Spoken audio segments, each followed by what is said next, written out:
diving deep into a core passion and something we've talked about quite a bit, and that's human trafficking and sex trafficking. And I know you have a nonprofit that you're engaged with that's really involved in just ending this cycle once and for all, if possible, but at least making a dent in it to the best of your ability. Can you talk a little bit about that and what brought you to being engaged in that? Yeah. So, you know, truth matters, right? So a lot of people want to skirt around the truth and frame it differently and candy coat it and call it something different. But, you know, sex trafficking is the most egregious thing happening on the planet, period, end story.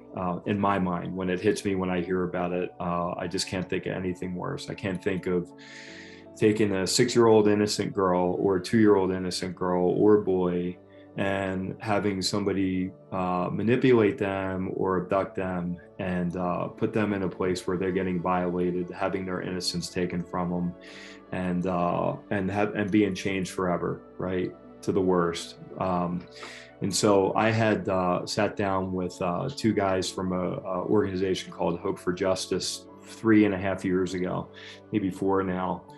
And I asked for the details, right? Like they were talking about a lot of stuff, and it was all super compelling and interesting and riveting and terrible.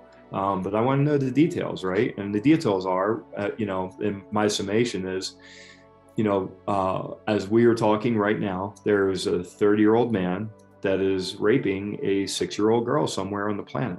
And that is that's not okay, right? When you say, you know, well, I'm an anti-sex trafficking, people go, oh, that's good, right? But when you say, and no, and this is what's happening, then it hits you in a place that makes you want to do something, right? And so, you know, we had a 2-hour conversation when it was all said and done. And after that conversation, I was never the same, right? And after that conversation, which was 4 years ago, I'd never stopped thinking about it, right? Daily, it's on my mind and wondering, you know, how can I make a difference? But what was interesting in the conversation with them is they had said, he goes, now take that feeling that you have and your want to go do something. And here's the problem is after we leave this table, 95% of the people that we talk to who have that kind of heightened experience of wanting to do something, we never hear from them again because we got too busy with our lives. Right. And I heard that, right? And I knew that. So I have been a outside supporter of Hope for Justice. One of the things that I did is, you know, you try and think of what you can do that's going to create the most impact, right? So, you know, when I donate money with an expectation that wherever I donate it is going to not just get sucked into the vortex of whatever their needs are, but to help them grow and be more effective. And so we had flown Hope for Justice from Great Britain to Florida to do a Tony Robbins Business Mastery Conference. And they had 5 of their top executives sit through a 5-day immersive business mastery program that really the impact was enormous, right? It was more than, like, if I had written a check for $35,000 to them, it would have helped them, but it wouldn't have impacted them, right? But sending them to a place where people can speak into business practices and efficiencies and getting out of the weeds and getting more into your core competencies, really, I know has helped them cast a bigger net to save more girls and boys out of slavery. And so, you know, like that drives me to want to do more with that. So, you know, we do regular calls with the CEO of Hope for Justice and help drive more opportunity and better strategy and more effectiveness. So it's a terrible thing. More people need to be involved in it. And, if you have a kid, you have a responsibility, right? If you don't have a responsibility to help end trafficking, then you have a responsibility to keep your kids a little bit closer and understand their vulnerabilities and the way that these kids are getting groomed on the internet, or being groomed in school or whatever. Like, as a parent, you need to be in your kids' lives, especially in this day and age. Agree.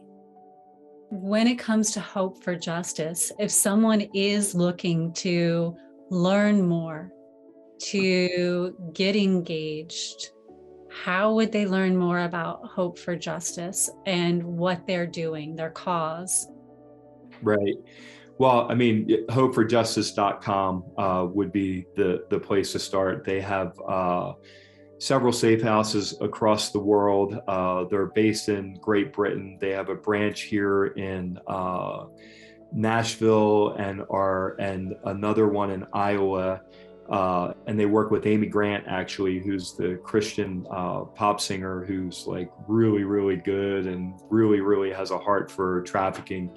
And they have a great approach to trafficking, where they help rewrite policy at government level, to going all the way down the streets and rescuing children and putting them in safe houses, and then from safe houses moving them into transition of healing and hope and a brighter future.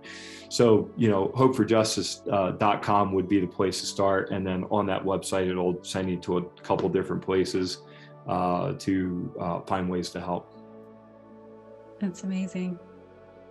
And as a parent, you had mentioned that it's important to be educated, because often we think this is only happening in third world countries where kids are being taken off of the streets. Is that your finding? Because as you mentioned, it's be informed and educated, because this might not be the case. Is that true? Is it happening all around the world and not just in third world countries? It's happening big time. I mean, it's huge in the United States. It's huge. The target is foster care children, or broken homes, right? Broken boys, broken girls. One of the approaches that they have is, some of the real bad guys will hire young boys to go start grooming girls, and from there kind of bring them into their fold and then turn them out into sex trafficking.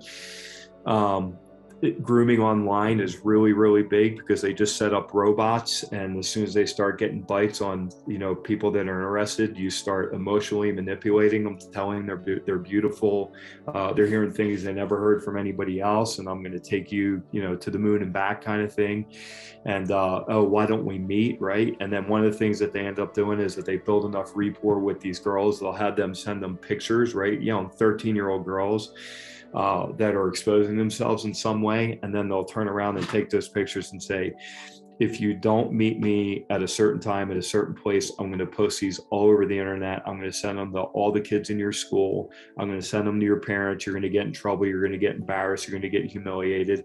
And oh, by the way, I think it's geofencing, where they actually figured out where they live, and now we're going to come to your door, and we know that you have a younger brother or a younger sister, right? And so they manipulate their loved ones to try and get them to do things that are just egregious. So yeah, it's big, and it's terrible, and it is happening here. Like I live in Colorado, in Denver, and at I-25 and I-70 is one of the biggest interchanges for women that are being trafficked all over the country, because from that intersection, you can go out to San Francisco, LA, Chicago, New York, Minneapolis, and there are just people sitting there waiting for these girls and to transport them to other parts of the country. Yeah.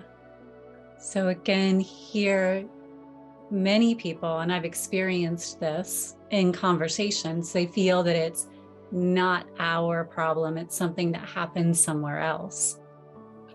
And what you're saying is, no, it's not. It's something that's happening everywhere. And so it's all of our issue to resolve. And even if it was happening somewhere else, it doesn't matter. It's an issue of mankind. That's right. That's right. And the other thing, before I forget, so the other thing that they do is as soon as they get them in their fold, right, they immediately drug them. And then they get them addicted to either meth or heroin or something. And then they have them, right? Because then they created a dependence. And there was one situation where, and I'm not sure whether this girl was groomed online or not, but this girl was at a Mavericks game in Texas with her father, right? Her father. And she gets up and goes to the bathroom.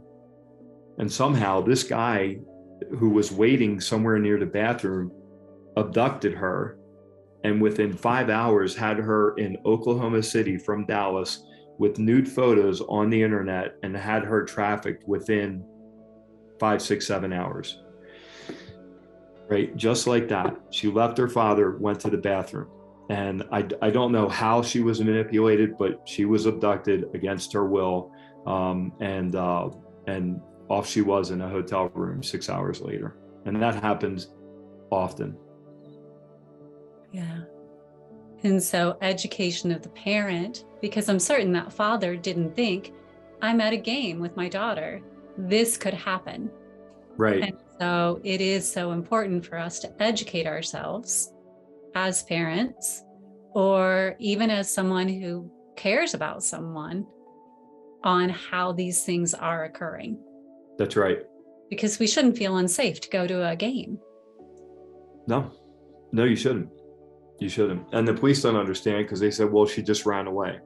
So she got no help from the police. Luckily, and I don't know what the organization it was, but one out of Texas had an AI software that they started running through all the pictures on the internet of her face, and ended up finding her in Oklahoma and rescued her like 3 days later. But 3 days is too late.